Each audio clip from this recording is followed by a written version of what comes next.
every one of them, they could say what they want. They all know that this project was coming to an end. This is true.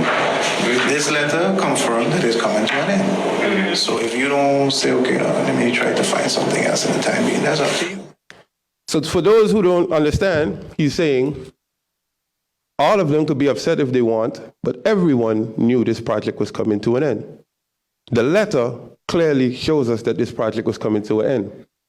This was recorded in September. The letter he speaks about is a letter from June 2022, in which they were notified that due to budget constraints, that EHAS will have to come to an end eventually.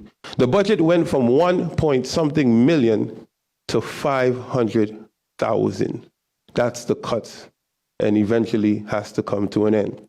Here you have it right here. The persons acknowledge that from the beginning, they knew that it was a temporary project based on COVID, and acknowledge that the letter of June gave them advance time to look for something else. And he himself said, whoever is upset is crazy because we all knew.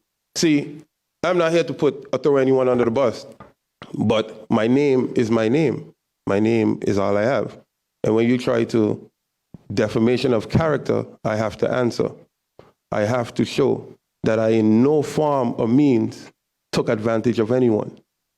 Everyone on the EHAS signed. I have it here. They signed 2 days before me. It was not forced. It's a mutual agreement of separation. The project is coming to an end. So while we speak on EHAS, as you know, as of October 15th, residents no longer required any sort of testing, whether vaccinated or not. As of November 1st, this would extend to everyone. So all visitors can enter St. Maarten with no test required, regardless of your vaccination status, as of November 1st. We intend to notify the public, the tourists, the visitors, that the information would be used for data purposes. And hopefully, with that, we can continue to accumulate more data and enhance our touristical destination. Data is very important.